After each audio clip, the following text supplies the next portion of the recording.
Ayan, isang napagandang araw po sa ating lahat, no, mga kaboses. Welcome back again na naman po sa ating panibagong video, panibagong talakayan na naman ho, mga kaboses, dito sa ating Vox Populi PH channel, mga kaboses. Maraming salamat po sa ating mga taga-suporta. Unang-una po sa lahat sa ating mga subscribers and sa mga taga-sunod ho ng atin pong mga programa dito sa Vox Populi PH. So ngayong araw po, mga kaboses, tatalakayin ho natin. Naku po, kasi meron na naman hong nagbabadya, no, na meron pa daw kasunod, no? Posible daw ho na may kasunod pa raw na ifa-file na impeachment case laban kay VP Sara. Naku naman, napakarami naman yan, mga kaboses. Hindi pa sila satisfied, no, sa mga naunang final, mga kaboses. Kasi nga ho, posible pa raw madagdagan, mga kaboses. Yan ho ang sabi-sabi and laman ng balita ngayon, mga kaboses. Dahil itong Makabayan Black ho, nangangalap na naman ho, mga kaboses, no, ng mga pirma para ma-push itong pangatlong impeachment complaint laban kay VP Sara. Atat na atat talaga silang mawala si VP Sara dyan sa pwesto. Hindi ko alam kung bakit, mga kaboses. Puro naman walang mga basis yung mga paratang nila. No, mga grounds, ilang senador, ilang mga political analyst, mga attorneys, mga kaboses, may mga nagsabi na ho na malabo na mangyari yung impeachment na yan. Tumindig na para sa kapayapaan, no, pati na ang ating presidente, mga kaboses, pati na ang mga taong simbahan, no, pero hindi pa rin sila satisfied. Anong gusto nitong Makabayan Black na ito, mga kaboses? Puro mga na lang.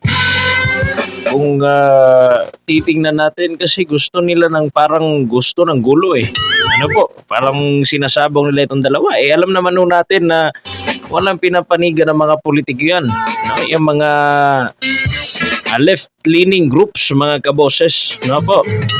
Kasi mga legal front ho yan ng Communist Party of the Philippines. Ano po, mga kaboses? So talagang layunin talaga nila magkagulo yung bansa natin para sila siguro yung gusto na para magwagi sila, mga kaboses. And tayo ho, mga tao, ayaw na ho natin ang gulo.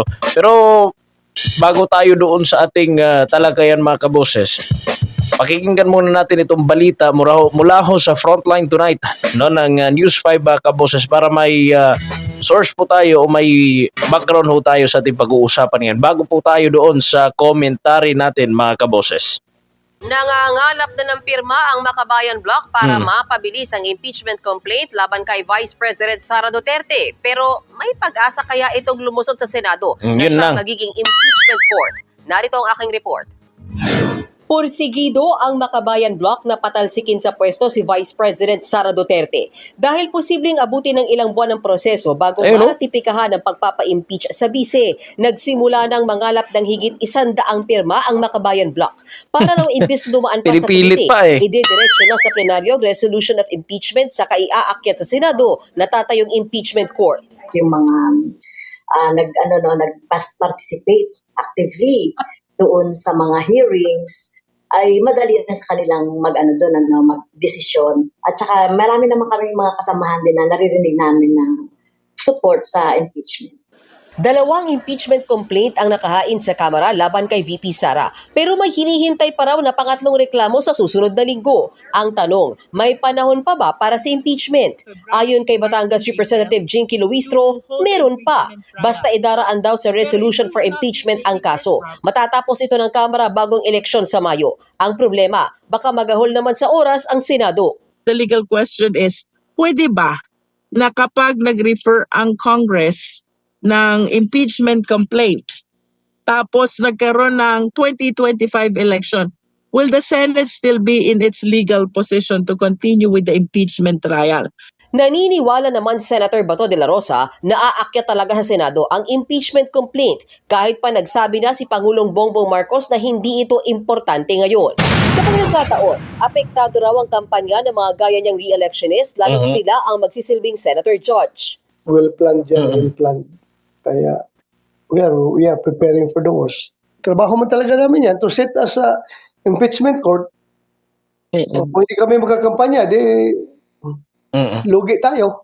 Sa 23 senador, 16 ang kailangang boto para mapatalsik si VP Sara. Pero kapag may 8 bumotong not guilty o nag-abstain, mananatili sa pwesto ang bise. Ayon Yun. man kay Senate President Chis Escudero, bagamat handa silang mag-convene bilang impeachment court, hindi pa raw nila ito napag-uusapan. Ayokong i-assume yung mga mangyayari at ayokong pangunahan, one way or the other. Dahil pag sinabi ko maghanda na, magsimula na kayo, ready, get set, pero wala pang go, baka isipin ako'y pumapabor o kumikiling sa paghahain o pagsampa. Nauna nang sinabi ng ilang senador na hindi sila sigurado kung kaya pa ng schedule ng Senado ang impeachment lalo't malapit na ang eleksyon. Gayunman, pwedeng mag-convene ang impeachment court kahit pa nakabreak ang sesyon. Mga kapatid, may Ayun po, narinig nyo ho, mga kaboses, ano po, ang yung balita ho, mga kaboses, no? Nangangailangan ho ng pirma ngayon itong Makabayan Black ho, mga kaboses. Sila yung tumutulak, ano po, amang ibang mga tao, mga kaboses, ayaw na ng gulo. Ano po, mga kaboses. And meron na, yung sinabi nga, meron na lang ilang natitirang hearings or pagdinig itong Kongreso sa taong ito, mga kaboses, kaya mukhang malabo na talaga itong lumusot, ano po. Pero ika nga ni Senator Bato de la Rosa na kung gugustuhin talaga, talagang mangyayari yan. Ano po, talagang mapupus yan. Ngayon yung tinitingnan natin, ano kayang mangyayari o ano kayang magiging resulta, mga kaboses, ito sa ating bayan. Sige, pagpalagay natin. Ano po? Na-impeach na si VP Sara. Example lang, mga kaboses. Ito hindi sa paglaban kay VP Sara, kasi kailangan talaga pa rin harapin ito, no, ni VP Sara, mga kaboses. Kasi merong mga complaints. Ano po? And kailangan rin ho ito talaga kung may oras sa talakayin dyan sa Kongreso. Pero ito lang yung isipin natin, mga kaboses. No? Isipin nyo ho, what if ma-impeach po si VP Sara?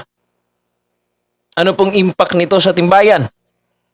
Kung ang issue nila ay confidential funds, bakit ho? Yung mga nandyan ho ba, yung mga natira ho bang mga politiko, wala ho bang confidential funds? Same as VP Sara Duterte?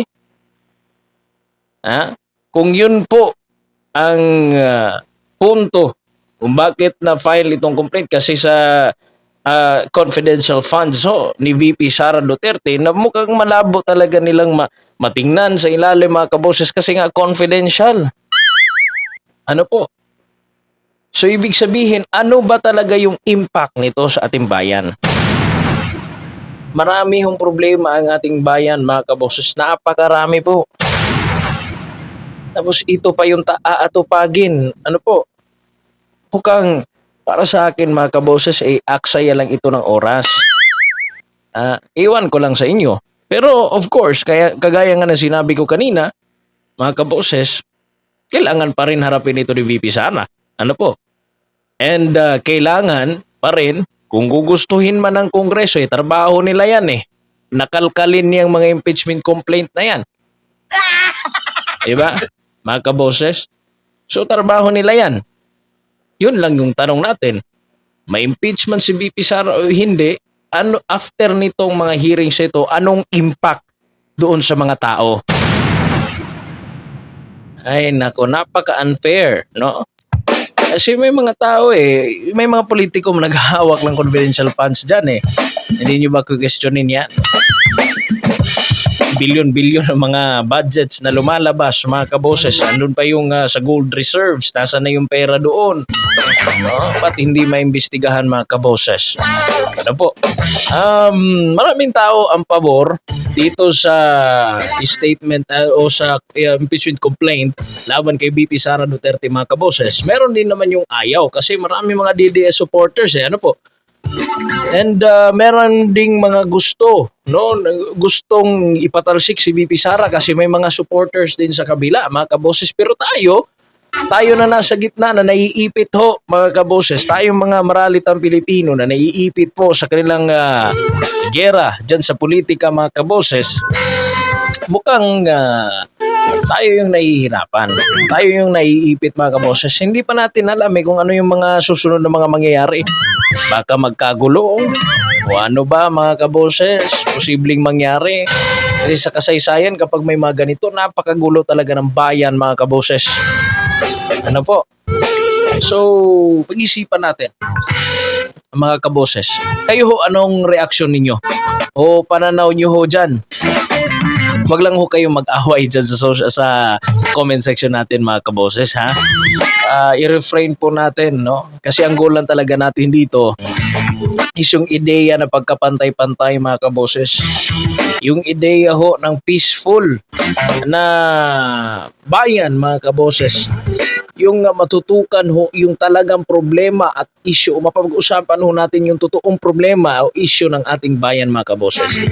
Comment down below kayo, mga kaboses. Subscribe, share, and like na lang din po, mga kaboses, para sa marami pang mga videos, and click the notification bell para notified ho kayo sa lahat po natin ng mga uploads, mga update sa mga nangyayari sa ating bayan, mga kaboses. Maraming salamat po, Vox Populi PH, and God bless you all, mga kaboses. See you in the next vlog.